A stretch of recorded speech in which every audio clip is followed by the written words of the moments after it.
பிரியமானவர்களே, இயேசுவின் நாமத்திலே உங்கள் யாவருக்கும் என்னுடைய அன்பின் வாழ்த்துக்கள். இந்த நாளிலே எத்தனை பேர் சந்தோஷமா இருக்கிறீங்க? இந்த நாளிலே எத்தனை பேர் பாரத்தோட, வேதனையோட, கண்ணீரோட இருக்கிறீர்களோ அப்படிப்பட்டவர்களுக்கு தான் இன்றைக்கு ஆண்டவர் இந்த வார்த்தை அவரோடு பேச போகிறார். ஆமென். இந்த வார்த்தை கேட்பதற்கு நீங்க ரொம்ப அவளோடு இருந்தீங்கன்னா அப்பா உங்களோட தான் பேசுறாரு. ஆமென். உன் பாரத்தை இயேசு மேல் வைத்துவிடு. சங்கீதம் 55 சங்கீதம் 22வது வசனத்திலே தாவீது அழகாக சொல்றாரு, கர்த்தர் மேல் உன் பாரத்தை வைத்துவிடு, அவர் உன்னை ஆதரிப்பார், நீதிமானை ஒருபோதும் தள்ளாட மாட்டார். ஆமென். யாரெல்லாம் இந்த நாளிலே பாரத்தோடு, வேதனையோடு, கண்ணீரோடு எதுக்கு இந்த வாழ்க்கை என்று வாழ்ந்து கொண்டிருக்கிறீர்களோ உங்களுக்காகத்தான் இன்றைக்கு என் அருமை ஆண்டவர் உங்களோடு பேச விரும்புகிறார். உன் பாரத்தை அவர் மேல் வைத்துவிடு.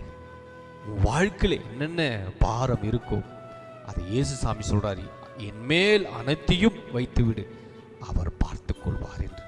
ஆமென். அவர் சொல்றாரு, நீ பாரத்தை என் மேல வைத்துவிடு, என் அன்பு மகனே மகளே, உன் பாரத்தை என் மேல வைத்துவிடு, நான் பார்த்து கொள்வேன். ஹல்லேலூயா. அவர் சொல்றாரு, உன்னை அவர் ஆதரிப்பார், அவர் உன்னை தைரியப்படுத்துவார். ஆமென். அவர் உன் கூடவே இருப்பார், அவர் உன்னை கைவிடவே மாட்டார். ஒருவேளை நேசிக்கிறவங்க, உன் கூட இருந்தவங்க எல்லாரும் உன்னை கைவிட்டிருக்கலாம். ஆனால் இயேசு சாமி ஒரு நாளும் அப்படி கைவிடுகிற தேவன் அல்ல, அவர் விட்டு விலகுகிற தேவனும் அல்ல. ஆமென். அவர் நீதிமான், ஒருபோதும் தள்ளாட மாட்டார். ஆமென். அவர் நீதிமானை ஒரு நாளும் கைவிடவே மாட்டாராம். நீதிமான்கள் எப்படி இருப்பார்கள் தெரியுமா? வசனம் சொல்லுகிறது, சிங்கத்தை போல தைரியமாக இருப்பார்களாம். என் அன்பு தெய்வ பிள்ளைகளே, ஆண்டவர் அழகான ஒரு வார்த்தை சொல்றாரு, வருத்தப்பட்டு பாரம் சுமக்கிறவர்களே எல்லாரும் என்னிடத்துல வாருங்க, நான் உங்களுக்கு லேப்பாத தருவேன் என்று. நீங்க இயேசு சாமி கிட்ட வரும் பொழுது உங்க வருத்தம் நீங்கும், உங்க கண்ணீர் நீங்கும், உங்க வேதனை நீங்கும், உங்க பிரச்சனை நீங்கும், உங்க பாரம் நீங்கும்.